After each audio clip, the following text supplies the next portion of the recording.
Bisa untuk sholat aja, ya, untuk sholat aja. Gak usah pikirin yang lain-lain dulu, kejauhan mau begini dan begitu. Sholatnya benerin. Ibu saya berdoa habis-habisan untuk saya tiba-tiba berubah tanpa sebab.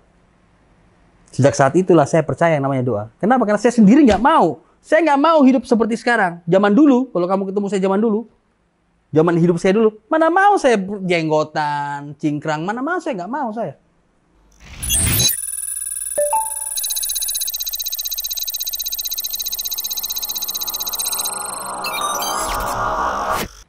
Ada yang nggak senang kerja di sini? Serius nggak apa-apa? Hah? Serius ini? Ada ya, antum gimana? Siapa? Blo. Ente yang jomblo cuma ente. Yang saya panggil jomblo biasanya cuma antum, yang lain enggak. Ente sudah berapa lama? Hah? 3 tahun lebih. Ada kepikiran mau ganti pekerjaan lain enggak? Belum ya? Masih santai kan? Iya. Pak Dika, udah berapa lama Pak Dika? Ya, 3 tahun. 3 tahun juga? Iya. Ada kepikiran pindah Pak Dika? Saya itu pernah suatu hari, saya punya karyawan, si Chris. Tahu Chris? Tahu. Suatu hari minta resign sama saya. Karena ditawarkan gaji 2 kali lipat. Sama kantor lain. Saya bilang, oh, saya orang paling anti kalau kamu minta keluar terus saya bilang enggak. Saya bilang, oke, nggak masalah. Yang penting kerjaan bereskan, nggak masalah. Sebulan kemudian balik lagi dia. Pak, minta kerjaan lagi, Pak. Iya, kenapa? Karena tidak semua sesuatu itu bisa dinilai dengan uang. Ada kenyamanan bekerja. Ya, karena kalau masalah gaji itu penting. Tapi banyak juga orang gajinya tinggi tapi dia nggak nyaman. Terutama orang-orang yang mungkin sudah sholat. Banyak ya teman-teman kita di mana gitu ya. Dia bisa kerja, penghasilannya bagus, tapi dia nggak punya waktu buat sholat. Atau dia dikejar-kejar waktu. Ketika mau sholat, wih, jangan lama-lama sholatnya ya.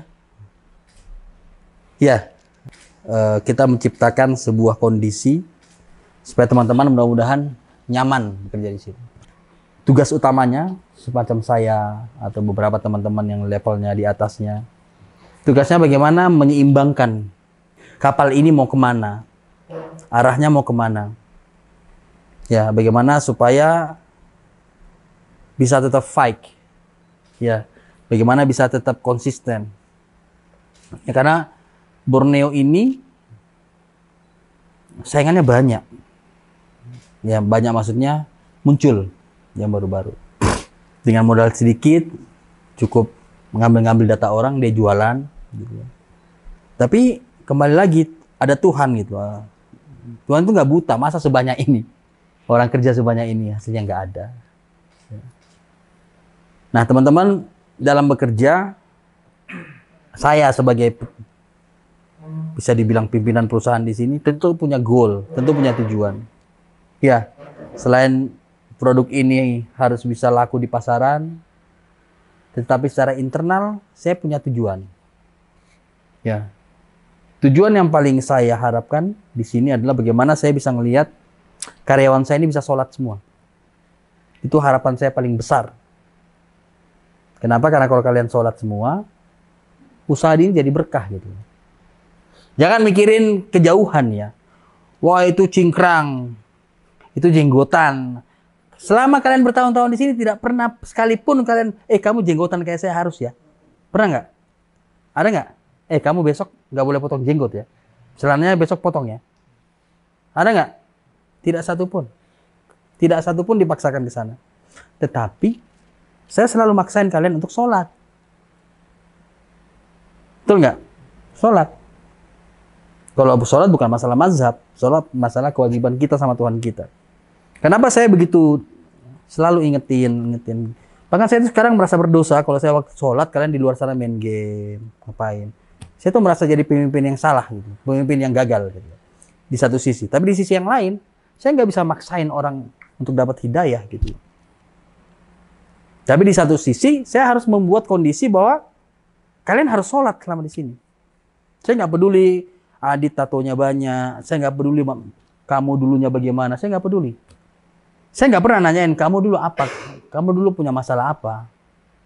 Dan saya nggak peduli karena saya juga dulu orang bermasalah. Siapapun yang masuk ke sini, dia punya kesempatan untuk menjadi orang-orang yang lebih baik. Itu harapan saya sama karyawan saya.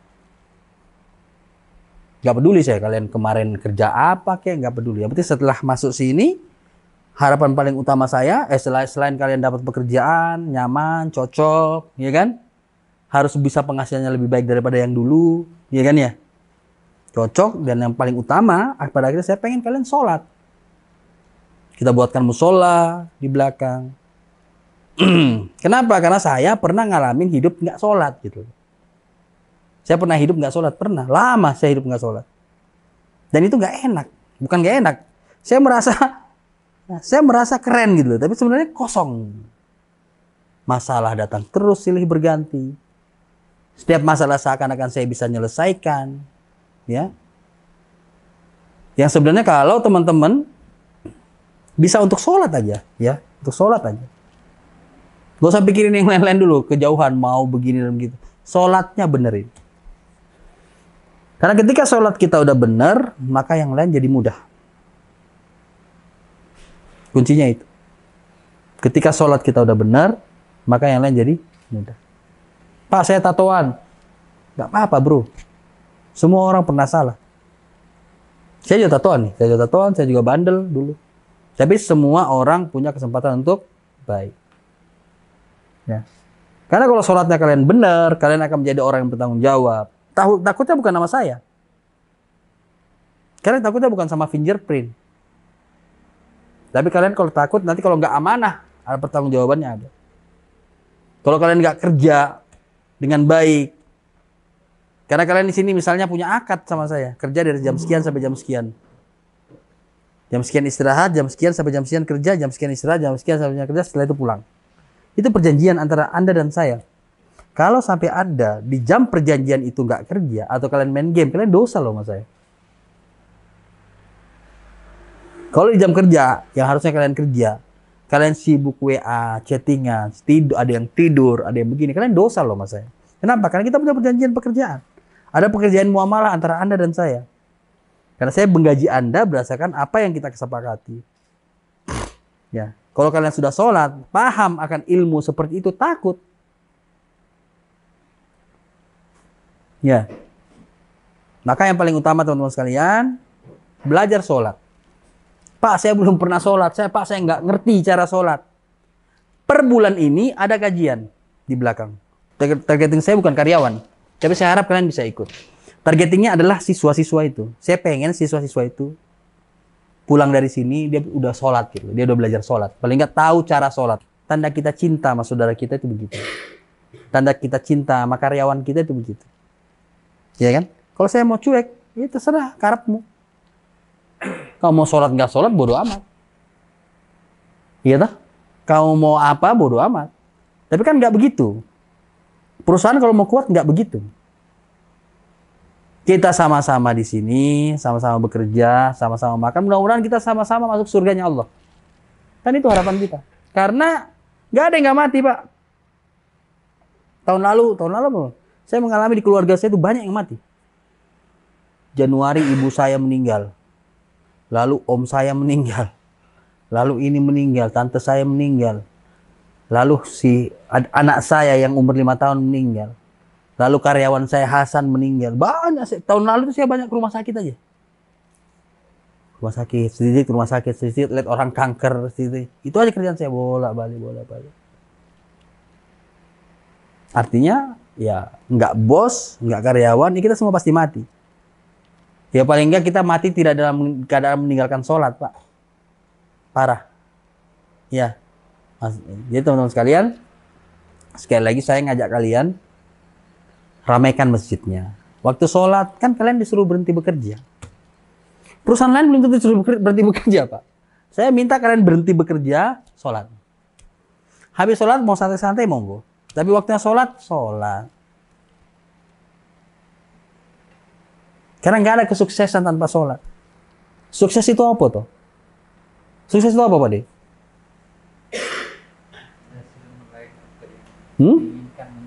Apa? Berhasil meraih apa yang diinginkan. Apa yang pada inginkan? Yang pertama, keluarga. Hah? cukup, dan seterusnya. Ya masing-masing punya definisi tentang sukses. Kan gitu ya. Tapi sukses itu adalah ketika kita sudah merasa cukup dengan apa yang kita punya. Alhamdulillah. Bersyukur, alhamdulillah. Tapi rasa bersyukur itu hanya bisa kalau kita sholat. Baru ditanamkan rasa cukup. Sukses sesungguhnya itu apa? Kalau kita mati masuk surga itu sukses. Mati husnul khotimah, itu baru sukses gitu. Karena kalau enggak bahaya, Pak. Kalian lihat, Pak Rizal paling sukses ini. Belum tentu, bro. Saya paling berat hisapnya nanti di sini. Yang paling besar penghasilan di antara kalian itu saya. Betul nggak? Yang paling dihisap berat saya, Mas. Yang punya karyawan banyak siapa? Saya. Nanti ditanya itu karyawanmu kamu suruh sholat apa enggak? Betul nggak? Karena kita semua akan mati, maka yang paling utama yang saya minta teman-teman sekalian, apa? Sholatnya benerin. Tolong dibenahi. Saya nggak akan maksain kalian sholat, tapi tugas saya mengingatkan kalian untuk sholat. Paling nggak kalian jadi saksi bahwa saya sudah mengingatkan kalian. Di hadapan Allah nanti saya udah ngomong sama mereka. Mereka masih tidak sholat. Ya bisa, itu hidayah punya kalian. Hidayah itu punya Allah. Cuman tugas saya adalah mengingatkan kalian. Ya, jadi Pak, saya belum mengerti sholat, ikut kajian tentang sholat. Ya. Belum ngerti lagi, tanya, ngobrol sama temennya. Ya. Belajar. Saya pengen karyawan saya umroh, pengen saya. Dan itu udah berjalan program itu. Tapi saya nggak mungkin umrohkan kalian kalau saya nggak pernah lihat wajahmu di masjid. Tahun ini kemungkinan Desember ini saya berangkatin Chris dan istrinya. Nanti Ramadan saya berangkatin Kifli dan siapa. Apa syarat-syarat saya berangkatin umroh? Yang pertama, senioritas. Senior dulu. Ya kan? Yang kedua, ya kamu harus sholat, Mas. Gak mungkin tiba-tiba, Mas bro, ente gak pernah muncul di mau sholat terus saya umroh. Gak mungkin. Intinya, Mas bro, dalam sholat itu pun saya nggak ngelihat kamu cingkrang apa nggak cingkrang. Mau berangkat umroh pun saya nggak ngelihat kamu cingkrang apa nggak cingkrang. Yang penting antum sholat. Itu doang kok syaratnya. Ya kalau setahun bisa 2-3 orang kan lumayan. Tahun depan siapa lagi. Ya jomblo juga masih bisa sih, jomblo. Tapi ya muncul di masjid gitu loh. Kamu kan paling senior di antara mereka, ya kemungkinan ente paling pertama di antara mereka semua yang berangkat. Kalau kamu nggak mau, ya orang tuamu tunjuk. Iya toh? Pak, saya hadiahkan umroh saya buat orang tua saya aja, boleh. Itu yang pertama. Sekali lagi teman-teman sekalian, saya ingatkan kalian untuk sholat. Yang kedua, kunci sukses sebuah produk, ya, atau kunci sukses seseorang dalam bekerja itu apa? Tentunya dengan pertolongan Allah. Yang kedua adalah kalian harus konsisten. Konsisten. Konsisten itu tanamkan sama diri kalian sendiri. Kifli, posisimu apa? Ini. Tugasmu apa? Ya konsisten kerjain. Aka kerjanya apa? Ini. Konsisten kerjain. Antum kerjanya apa? Manajer ini. Konsisten kerjain. Bikin schedule. Semua orang punya schedule pekerjaan di sini. Konsisten. Jangan sampai tidak konsisten. Amanah. Amanah itu apa? Jam berapa kamu perjanjian kerja sama saya, jam berapa? Jam sekian sampai jam sekian. Tunaikan. Ya, ingat. Jangan lakukan di luar hal-hal selain bekerja di jam kerja. Berdosa kamu. Kamu ninggalin kerjaan ibumu sakit pun kamu berdosa. Kalau tanpa izin. Dan gak usah khawatir. Di sini apa sih nggak diizinkan? Betul nggak? Di sini asal hal baik itu apa sih nggak diizinkan? Ada nggak yang pernah minta izin untuk hal yang sesuatu yang baik terus nggak diizinkan? Ada nggak? Pak, saya mau ngantar ibu saya. Pernah nggak? Pak, saya izin nggak masuk kerja. Pernah nggak? Dilarang. Untuk hal yang memang sesuai ya. Nggak ada. Ya. Itu aja. Jadi teman-teman sekalian, konsisten. Kalian kerjanya apa? Ya. Sekarang ini perusahaan skema paling kuat ini, Borneo sekarang. Cuma bisa kuat karena kalian bekerja konsisten. Kalau di antara kalian ada yang lemah, ada yang bermasalah, ini akan ikut lemah, ini bisa mempengaruhi yang lain. Ya, jadi kalian saling mengingatkan. Ketika ada teman yang malas atau apa, ingatkan. Ya, supaya bisa kembali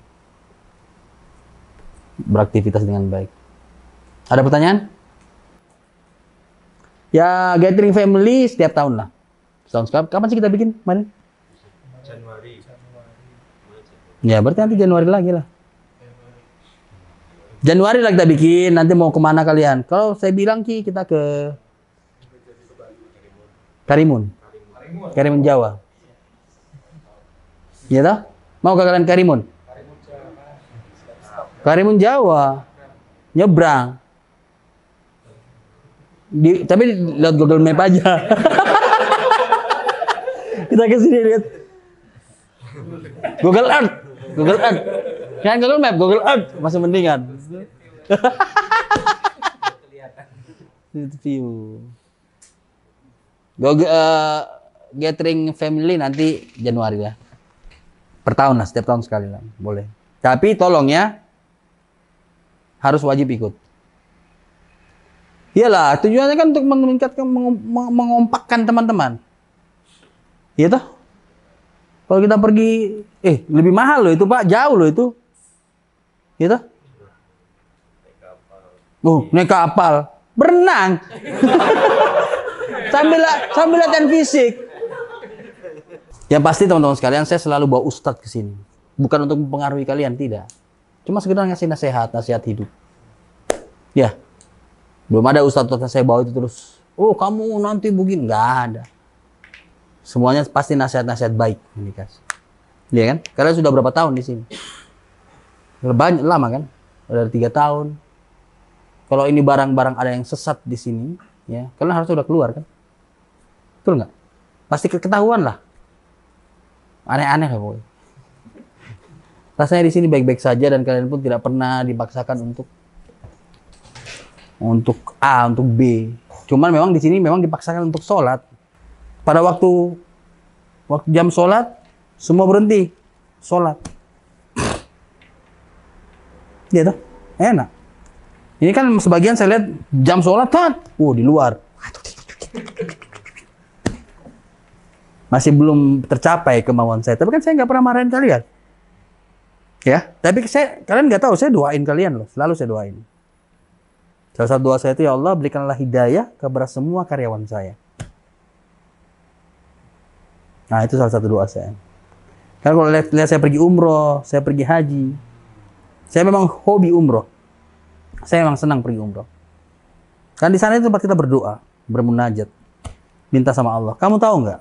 Kalau Borneo dihack aja itu saya paling pertama yang saya lakukan itu berdoa. Dan belum pernah ada masalah di Borneo yang tidak selesai dengan berdoa. Benar. Masalah apa? Dihack. Pasti bentar aja udah selesai. Senjata paling pertama apa? Berdoa. Minta sama Allah. Kenapa? Karena tidak mungkin dihack tanpa izin Allah. Mungkin nggak dihack terjadi tanpa izin Allah? Mungkin nggak? Nggak mungkin. Maka obatnya pun minta sama Allah. Kalau Allah beres ini barang. Saya malah dinasihati sama Ustadz Ahmad Zainuddin. Saya bilang, Ustadz, punya saya lagi dihack ini Ustadz. Antum amalkan doa ini. Berdoa. Doa. Jadi ketika ada masalah, senjata paling utama kita apa? Berdoa. Bagaimana ente mau berdoa, sholat aja enggak? Bagaimana mau dikabulkan doa kita kalau sholat aja enggak? Ya. Benar, saya ketika ada masalah di sini, di apapun, maka senjata paling utama saya itulah berdoa. Kenapa saya adalah orang di antara kalian semua, mungkin saya orang paling percaya sama doa. Kenapa? Karena saya ngalamin sendiri. Saya ngalamin sendiri bagaimana hidup saya itu nggak betul. Hidup saya itu nggak benar lah. Ini Kifli tahu nih hidup saya kayak gimana. Ini Kifli kan dari dulu ikut saya. Bagaimana hidup saya berantakan. Pokoknya nggak bagus lah hidup saya. Tiba-tiba berubah. Plak. Bukan karena mau saya. Saya nggak pernah berdoa waktu saya dulu tiba-tiba dapat hidayah. Saya nggak pernah berdoa, ya Allah berikanlah saya hidayah. Nggak pernah saya berdoa seperti ini. Tapi siapa yang doakan saya? Ibu saya.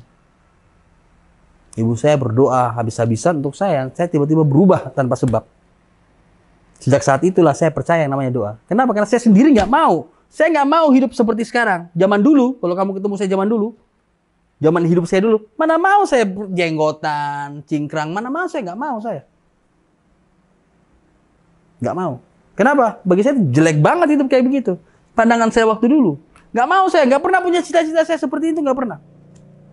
Zaman itu nggak pernah punya cita-cita saya pengen seperti ini, nggak pernah. Kalau bukan karena doa ibu saya, doa istri saya, ya, nggak ketemu kita. Saya ini ada saya, ibu saya ada. Kalau itu mungkin nggak terlalu tahu, kalau ini mungkin tahu. Di antara semua keluarga saya paling brengsek. Di antara semua saudara-saudara saya ini paling berantakan sudah. Makanya ketika ibu saya umroh, ibu saya hampir kayak tidak punya anak yang lain kecuali saya. Kenapa? Karena yang banyak didoakan itu saya. Ya, kasih hidayahmu sama anak saya Rizal. Kenapa? Karena yang lain dianggap baik-baik saja. Saya paling berantakan. Makanya doanya nembusnya ke saya. Nah, sejak saat itu, saya percaya sama doa. Maka ketika ada masalah, paling pertama yang saya lakukan itu berdoa. Ketika dihack, ketika apa, ini, itu, berdoa paling pertama. Demikian juga kalian. Kalian juga karyawan saya adalah orang-orang yang selalu saya doakan. Kalau setelah saya ngomong seperti ini, ternyata masih pada nggak sholat juga ya, saya udah nasihatin. Berarti kamu perlu khawatir dengan diri kamu. Oke? Assalamualaikum warahmatullahi wabarakatuh.